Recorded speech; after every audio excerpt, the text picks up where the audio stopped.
Hello student, मैं हूं निहाल। कैसे हैं आप सब। हमने लास्ट वीडियो में क्लास 11th मैथ्स का चैप्टर नंबर 3 के बारे में इंट्रोडक्शन पढ़ा था, जिसके बारे में हमने ये सीखा था कि उसके अंदर रेडियन की कंडीशन फंक्शन के अकॉर्डिंग कैसे हम इसको देखते हैं। स्टूडेंट, तो आज हम नेक्स्ट वीडियो के अंदर हम क्या करने वाले हैं, तो आप सबको एक बात पता होगी, हमने जो है 10th क्लास में टेबल सीखी थी, है ना।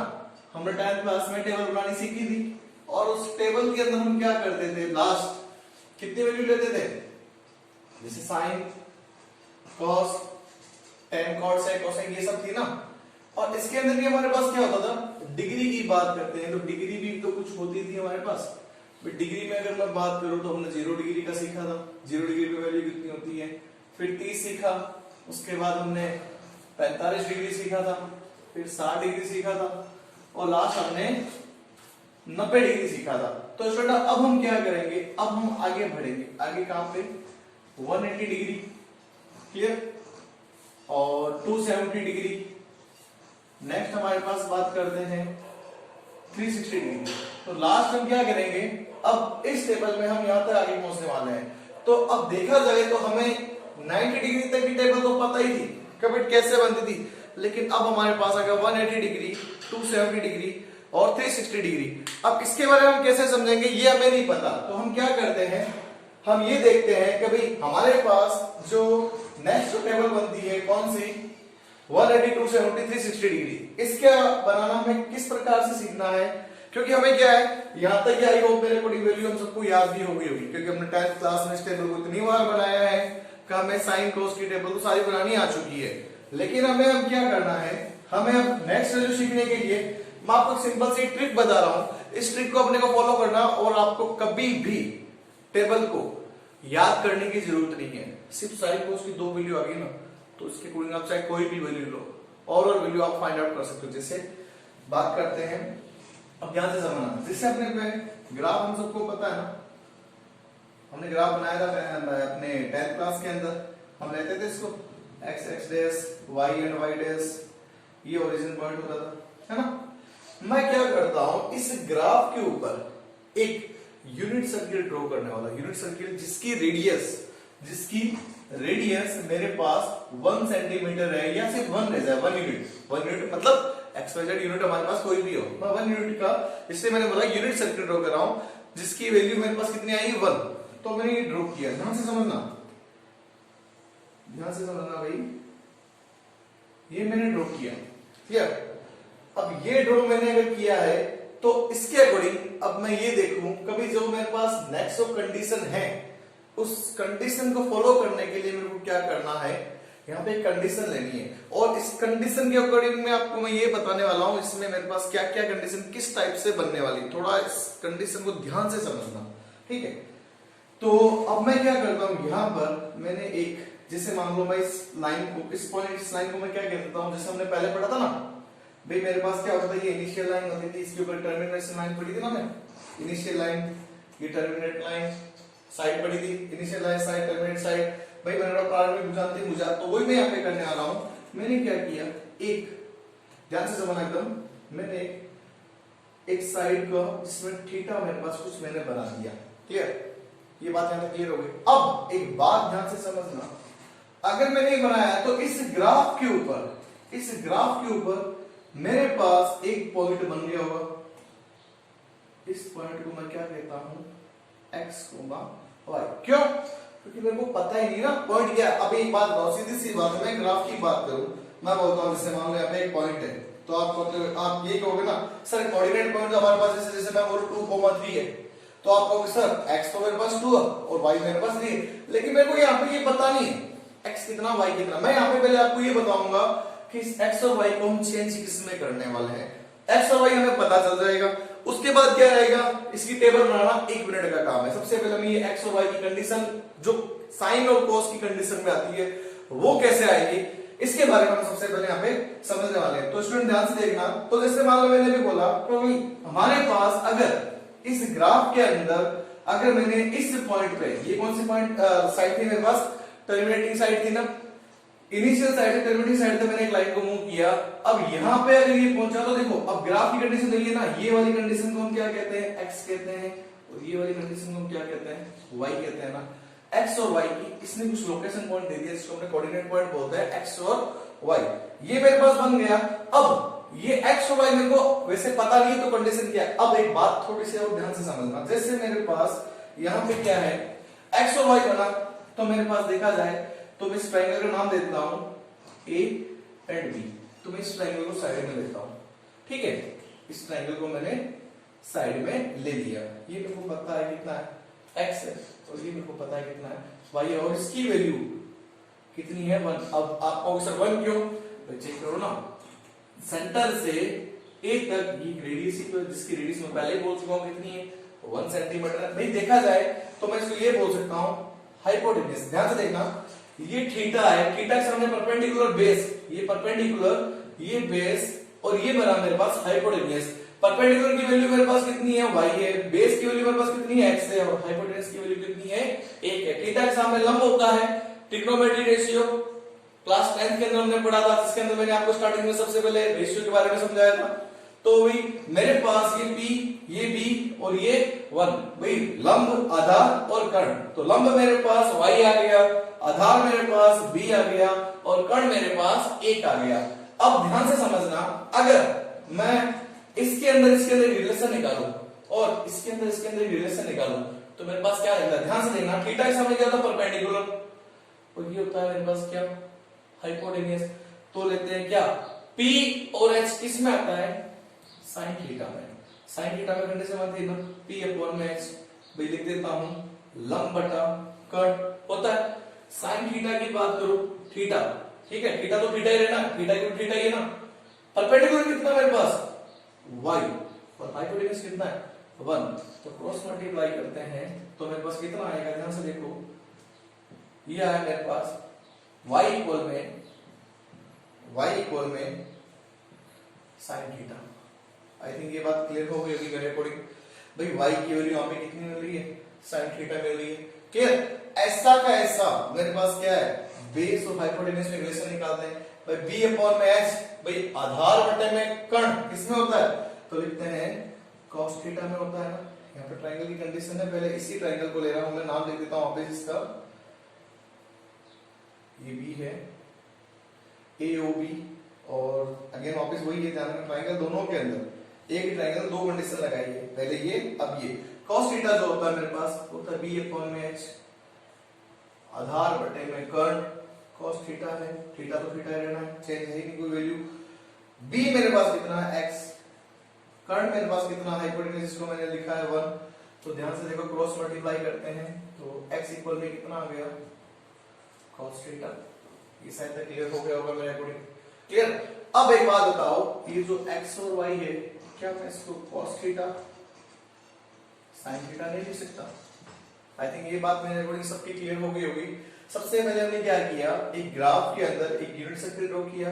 मैंने क्या किया, एक इनिशियल लाइन से टर्मिनेटिंग साइड तक, प्रारंभिक भुजा से अंतिम भुजा तक मैंने एक थीटा मेजर किया जो मेरे पास क्या है वो भी पॉजिटिव है, क्योंकि मैंने बताया था आपको कल नेक्स्ट वीडियो में, लास्ट वीडियो में, कभी जब मेरे पास लाइन एंटी क्लॉकवाइज मूव करती है, घड़ी की विपरीत दिशा में चलती है तो थीटा पॉजिटिव होता है, यही क्लॉकवाइज करती है तो नेगेटिव आता है। क्लियर, और इसमें मैं आपको और कंडीशन बाद में और फॉर्मूले बताऊंगा, जब इसमें कंडीशन और बतानी है मेरे को बाद में बताऊंगा, जब फॉर्मूले और बताऊंगा उस समय, ठीक है।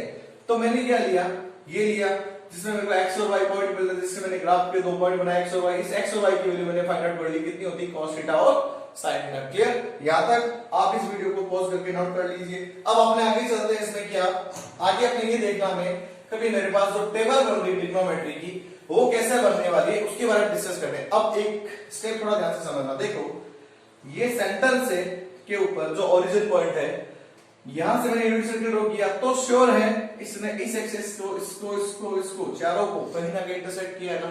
अब इसके अंदर कोऑर्डिनेट पढ़ना, तो ध्यान से समझना कैसे। देखो x की वैल्यू कितनी आ गई 1, y ऊपर नीचे कहीं नहीं आ रहा 0।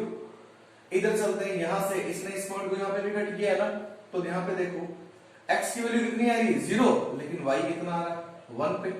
इधर चलते हैं, x की वैल्यू पहले लिखते हैं ना, x की वैल्यू बस किसमें है माइनस में, और यहाँ पे कितना आ रहा है, भाई कोऑर्डिनेट पॉइंट लिख रहा हूं ना कि आप रेडियस, आप ये मत कह देना कि सर आप देखो रेडियस को नेगेटिव ले रहे हो, नेगेटिव रेडियस नहीं है। मैंने इस ग्राफ के ऊपर जो यूनिट सर्किल जो ड्रॉ किया है, इसने इस एक्सिस के ऊपर 4 कोऑर्डिनेट पॉइंट बना दिए, जिसकी वैल्यू हम लोग चाहे पॉजिटिव हो चाहे नेगेटिव हम दोनों लिख सकते हैं। तो मैंने यहाँ पे वही वैल्यू शो की है, 0 से इस तरफ आया तो माइनस, और y मेरे पास 0, 0 से इस तरफ आया भाई डाउनवर्ड में आता तो क्या होता है, नेगेटिव होता है ना। क्वाड्रेंट आप सबको पता ही नहीं तो पता है, एक बार क्वाड्रेंट का और थोड़ा सा इससे बता दूंगा। तो यहाँ पे कितना आ गया मेरे पास, पहले x लिखते हैं ना, तो x तो मेरे पास आ गया 0 और y हो गया माइनस। भाई हमने सबने ये क्वाड्रेंट तो पढ़े ही थे ना, ये तो आपको पता ही होगा।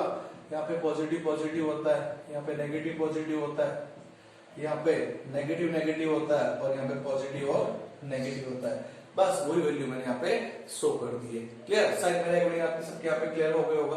अब स्टेप समझो, स्टेप समझते हैं। जो हमने क्या किया था 10th क्लास के अंदर, हमने सीखा था ना 0 पे 0 होता है। हमने वहां पे तो टेबल याद की थी, इसका रीजन यहाँ पे सॉल्व कर लेंगे।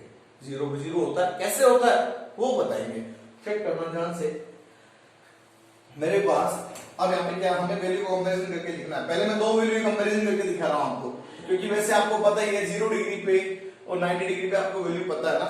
भाई sin 0 कितना होता था, 0 होता था, और sin 90 कितना होता था, 1 होता था, पढ़ा था हमने।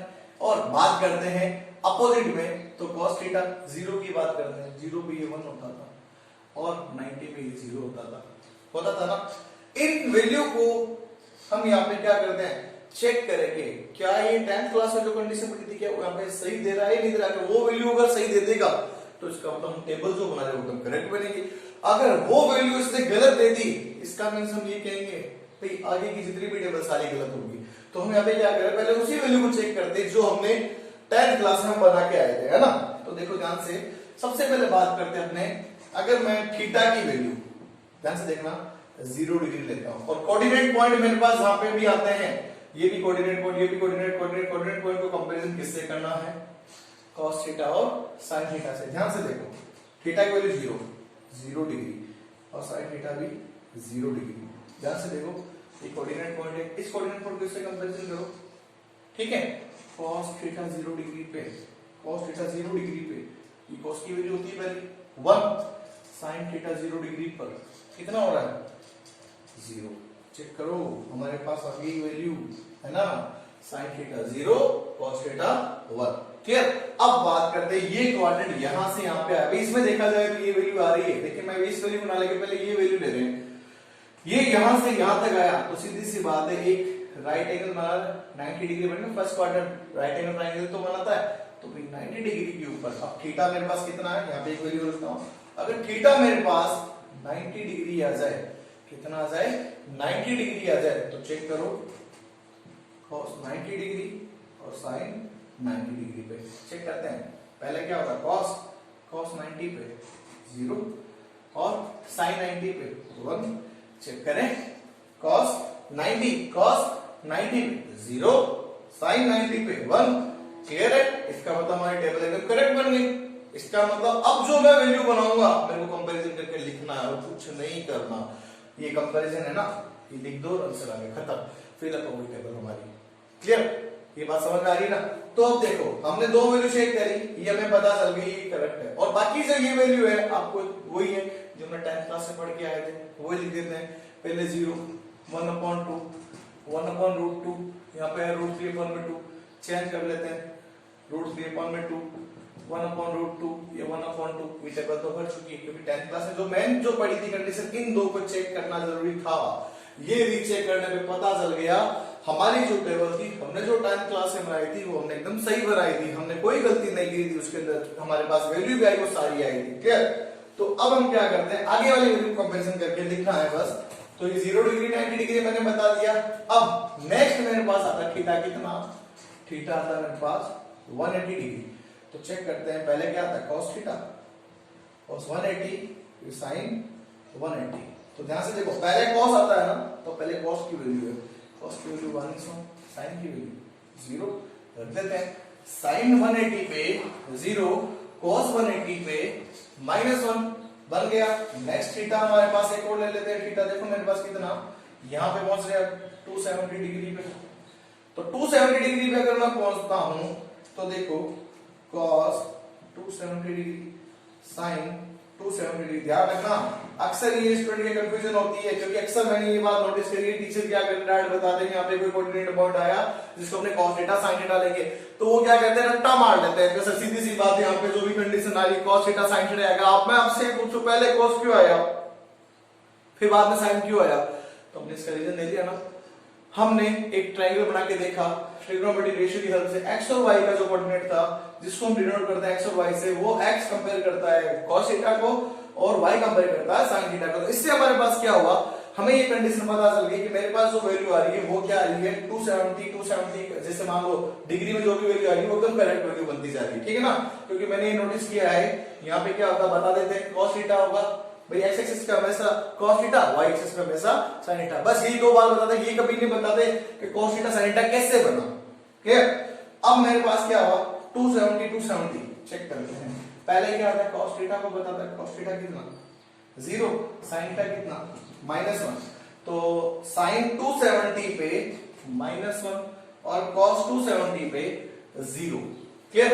एक लास्ट वैल्यू हो रहेगी हमारे पास, लास्ट वैल्यू में मेरे पास क्या है, ध्यान से देखना, लास्ट वैल्यू हो है, इस लास्ट वैल्यू में हम क्या करते हैं, एक और लेते हैं 360 डिग्री। थीटा इक्वल इस बार मेरे पास है 360 डिग्री, तो 360 डिग्री पे कंपैरिजन करें, देखो क्या मिलेगा, पहले cos थीटा cos 2 और 360 और यहाँ पे आता है मेरे पास कितना sin 360 डिग्री। तो ध्यान से देखो यहाँ पे वैल्यू आती है, पहले कौन आता है cos थीटा cos 360 पे 1 और sin पे बात करें वो आ गया 0। तो मेरे पास क्या आ गया sin 360 0 और cos ये आ गया 1। तो ये बन गई हमारे पास टेबल। एक बात और, sin 0 और 360 पे एक ही वैल्यू होती है। कैसे भाई, 0 डिग्री पे बात करते हैं, सपोज 0 डिग्री है, हमने 0 डिग्री पे मेरे पास कितना होगा, 0 डिग्री पे देखा जाए तो 0 डिग्री यही रहेगा ना। देखो 0 डिग्री फिर 90 फिर 270, ये भी लिख देता हूं, 0 डिग्री था और ये 360 डिग्री, दोनों एक पे खत्म होता है।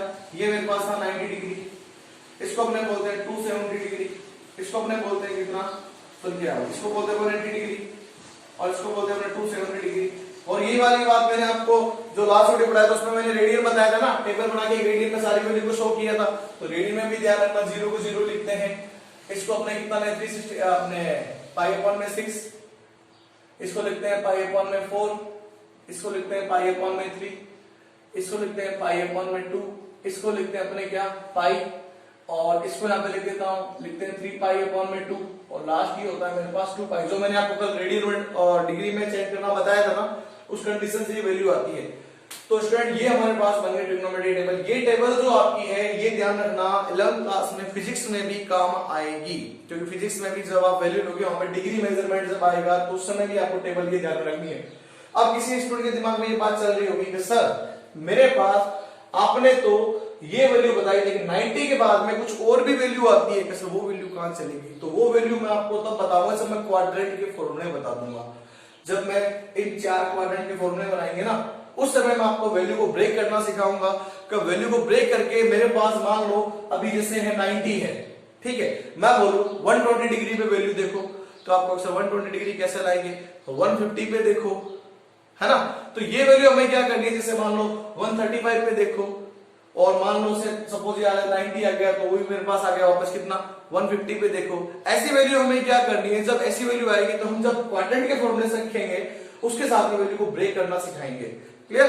तो आप स्टूडेंट आज इस वीडियो को, इस टेबल को एक बार अच्छे से घर पे एक बार वापस रिवाइज करोगे और अपनी कॉपी के अंदर नोट करना, ठीक है ना, नोट्स बना लेना, इस कॉपी में नोट करके हमारे पास नोट्स की कंडीशन क्या बनती है। Okay, thank you.